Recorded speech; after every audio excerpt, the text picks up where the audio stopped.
मैं लोकतंत्र का अर्थ यह लगाता हूं जिसमें लोक प्रमुख है और तंत्र चलाने में जिनकी राय ली जाती है, जिनकी बात मानी जाती है, उसके बगैर कुछ काम होता नहीं है।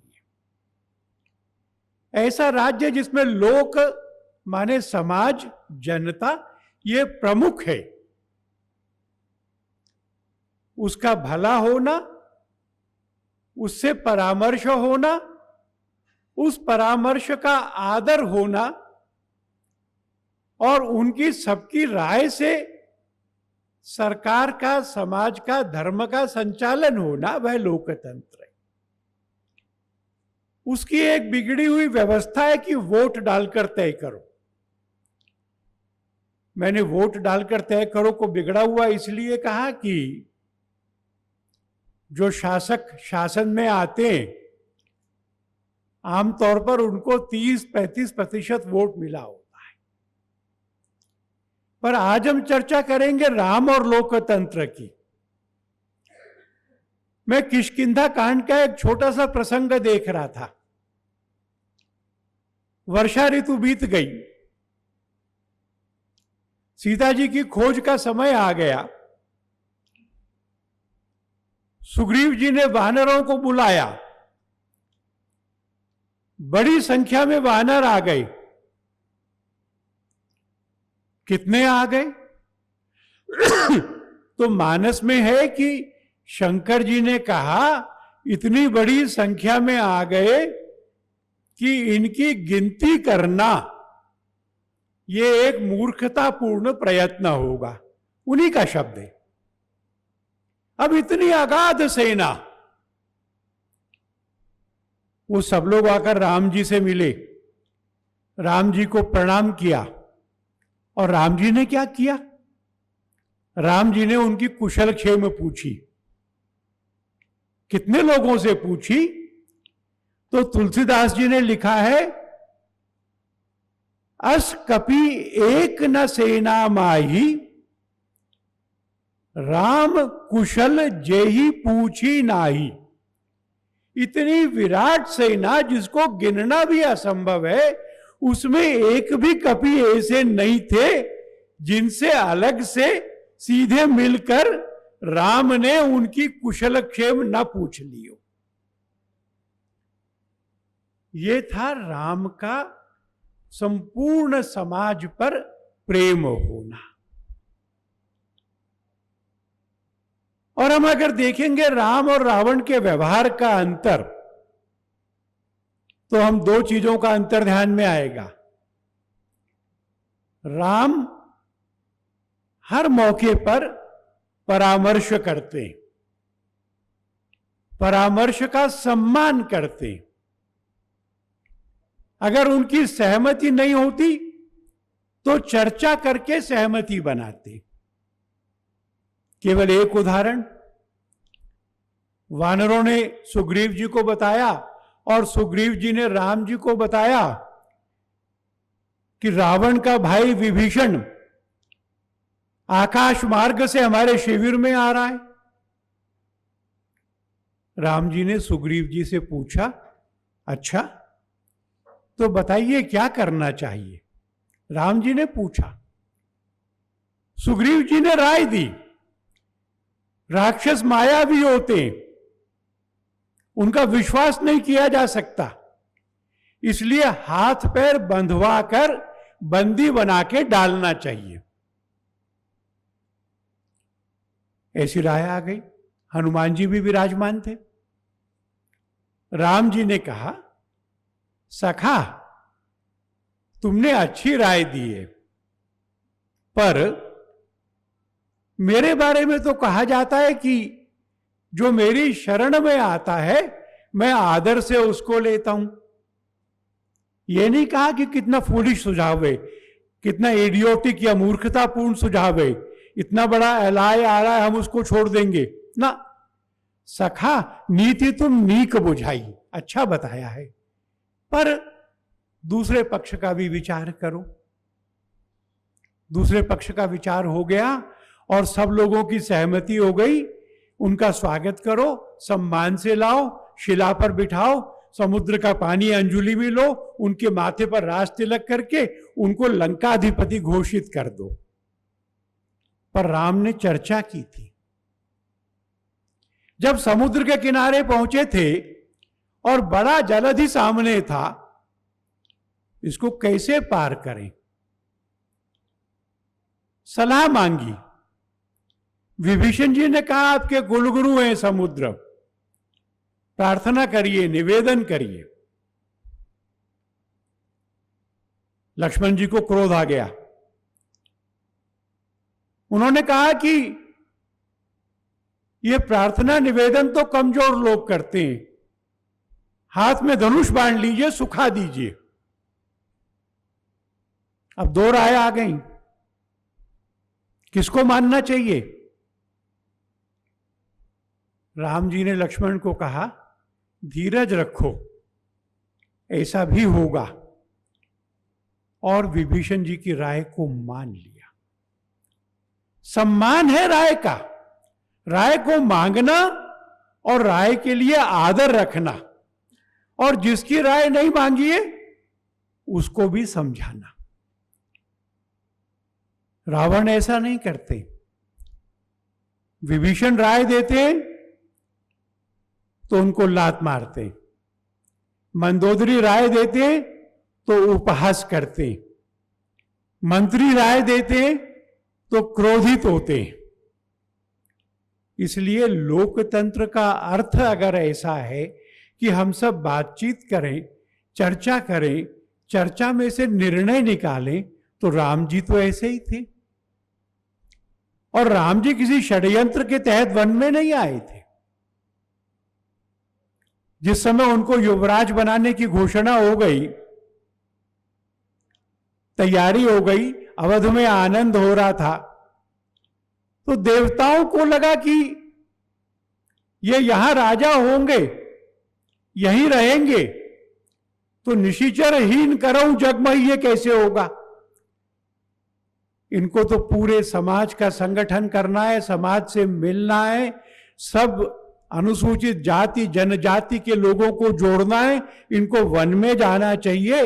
इसलिए देवताओं की प्रेरणा से सरस्वती जी ने मंथरा की बुद्धि में ये विचार लाया।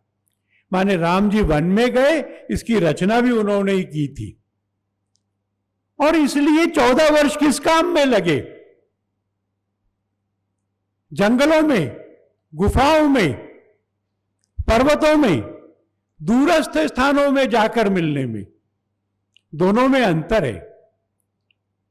आप अपने क्षेत्र के कमजोर समाज के उद्धार के लिए दिल्ली में बैठक करें, विज्ञान भवन में सम्मेलन करें या अयोध्या में करें, ये एक बात है।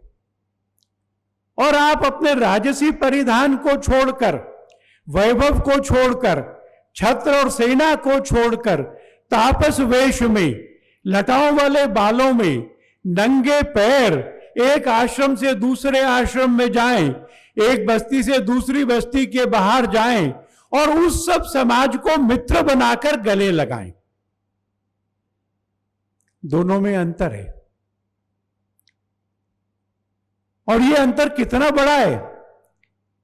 विनय पत्रिका में गोस्वामी जी ने लिखा कि राम जो अवतार लेकर आए थे, वही राम तो निराकार निर्गुण है। देवता भी उस निराकार निर्गुण राम की उपासना करते, उपासना करके भी उनको पाते नहीं है। देवता भी नहीं पाते।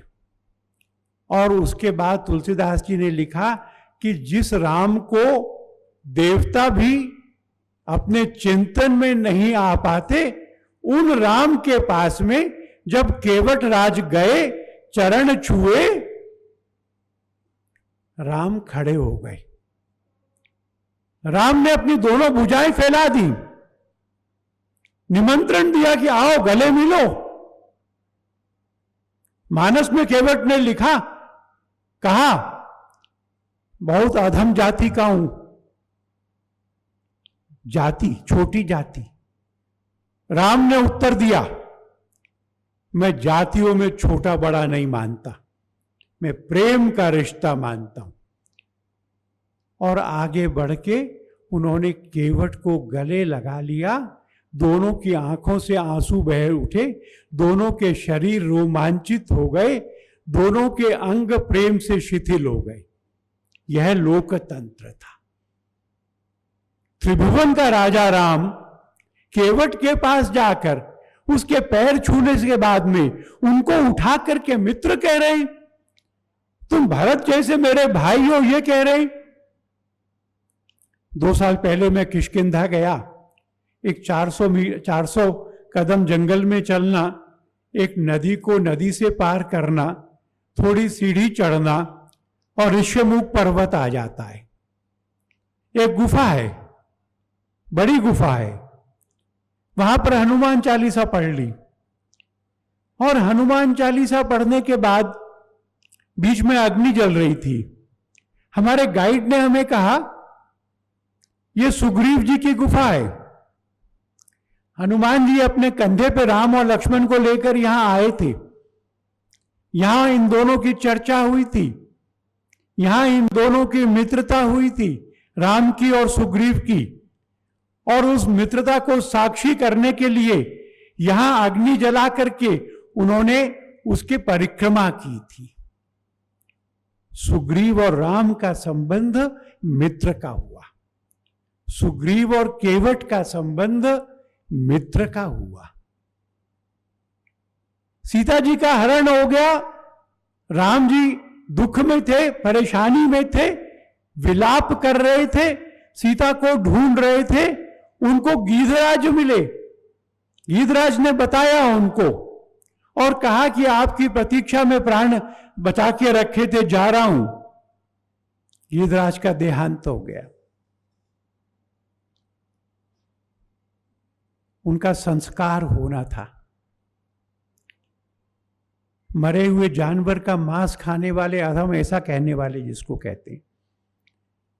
राम जी ने किसी को आदेश नहीं दिया कि उनके संस्कार की व्यवस्था करो। राम ने राज्य कोष का कोई पैसा नहीं लगाया उस पर। राम जी रुके और स्वयं अपने हाथों से गीधराज का संस्कार किया था। ये उदाहरण मैंने आपको इसलिए कहे कि जाति पाति से ऊपर उठकर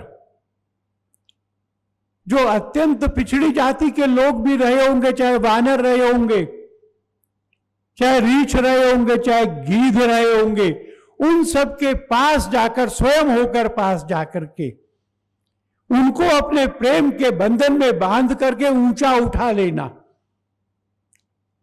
और इतना ऊंचा उठाना, इतना सामर्थ्यशाली बनाना, इतना बलवान बनाना, इतना आत्मविश्वस्त बनाना कि जिस समय वो रावण को मारने के लिए जाने वाले थे और समुद्र के किनारे खड़े थे, तो यह वह सेना थी जिसने पुल बना लिया।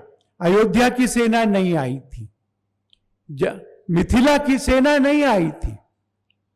इन्होंने पुल बनाया, पार किया, रावण की सेना को चुनौती दी और अपने पराक्रम और पुरुषार्थ से, राम के आशीर्वाद से विजय प्राप्त की। राम जी चाहते तो अकेले रावण को और उसकी सेना को मार सकते थे। ऐसा होता तो उनको अवतार लेके आने की जरूरत नहीं थी। अवतार लेकर आने का तो उद्देश्य यह था कि समाज के लोगों का संगठन करना, पुरुषार्थ जगाना, संस्कार जगाना, उनके जीवन स्तर को उन्नत करना, बराबरी के स्तर पर आकर उन्नत करना। और पूरे जीवन भर राम ने यही किया। मैं समझता हूं कि राम जी के जीवन का अध्ययन करने से आजकल के राजनेताओं को भी बहुत सारे सूत्र मिलते। मैं जब थोड़ा समय विधायक रहा और हनुमान चालीसा पढ़ता था, तो बार बार मेरी मन और ध्यान सब पर राम तपस्वी राजा, इस पर आकर अटकता था। राजा कैसा? तपस्वी राजा। तप किसका? प्रजा के अभिरंजन का। ऐसा राजा तपस्वी होता है, लोकाभिमुख होता है, लोगों के बीच में रहता है, उनको मित्र और भाई मानता है, बड़ा काम किया तो उपकार मानता है कि हनुमान जी आपका तो उपकार इतना बड़ा है कि मैं जीवन में कभी ऋण नहीं उतार सकता हूं। यह लोकतंत्र है, यह लोक की प्रमुखता है। ये राम ने अपने अवतार काल में निभाई, ये कृष्ण ने अपने अवतार काल में निभाई। और इसलिए जब हम लोकतंत्र की बात करते हैं तो उसके लिए हमको इंग्लैंड या अमेरिका का मॉडल देखने की जरूरत नहीं है। हम भारत का मॉडल देखें, राम जी के जीवन में देखें। आपने मुझे बुलाया, सुना, आपका बहुत बहुत धन्यवाद।